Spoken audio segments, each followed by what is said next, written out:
As soon as King Hezekiah heard it, he tore his clothes and covered himself with sackcloth, and went into the house of the Lord.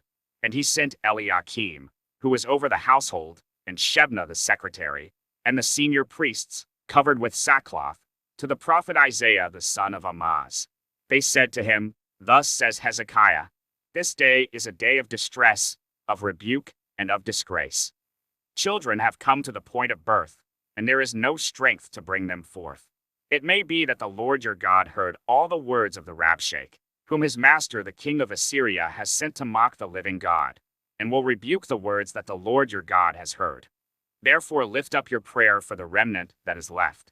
When the servants of King Hezekiah came to Isaiah, Isaiah said to them, Say to your master, Thus says the Lord, Do not be afraid because of the words that you have heard, with which the servants of the king of Assyria have reviled me. Behold, I will put a spirit in him, so that he shall hear a rumor and return to his own land. And I will make him fall by the sword in his own land. The Rabshakeh returned, and found the king of Assyria fighting against Libnah, for he heard that the king had left Lachish. Now the king heard concerning Tirhakah king of Cush, Behold, he has set out to fight against you. So he sent messengers again to Hezekiah, saying, Thus shall you speak to Hezekiah king of Judah. Do not let your God in whom you trust deceive you by promising that Jerusalem will not be given into the hand of the king of Assyria. Behold, you have heard what the kings of Assyria have done to all lands, devoting them to destruction. And shall you be delivered? Have the gods of the nations delivered them, the nations that my fathers destroyed, Gozan, Haran, Rezeph, and the people of Eden who were in Telassar? Where is the king of Hamath, the king of Arpad, the king of the city of Sepharvaim, the king of Hena, or the king of Ivah? Hezekiah received the letter from the hand of the messengers and read it. And Hezekiah went up to the house of the Lord and spread it before the Lord. And Hezekiah prayed before the Lord and said, O Lord, the God of Israel, enthroned above the cherubim, you are the God, you alone, of all the kingdoms of the earth. You have made heaven and earth. Incline your ear, O Lord, and hear. Open your eyes, O Lord, and see. And hear the words of Sennacherib, which he has sent to mock the living God.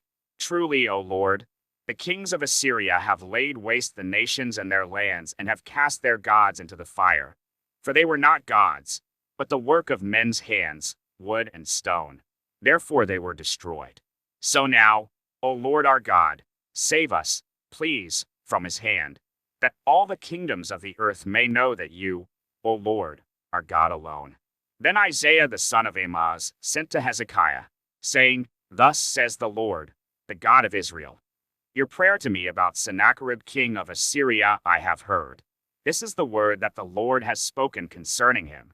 She despises you. She scorns you. The virgin daughter of Zion.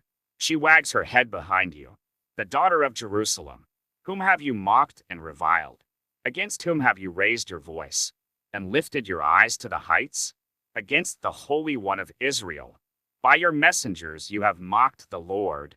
And you have said, With my many chariots, I have gone up the heights of the mountains, to the far recesses of Lebanon. I felled its tallest cedars, its choicest cypresses. I entered its farthest lodging place, its most fruitful forest.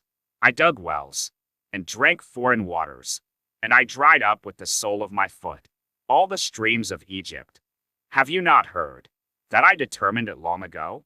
I planned from days of old, what now I bring to pass, that you should turn fortified cities into heaps of ruins, while their inhabitants, shorn of strength, are dismayed and confounded, and have become like plants of the field, and like tender grass, like grass on the housetops, blighted before it is grown.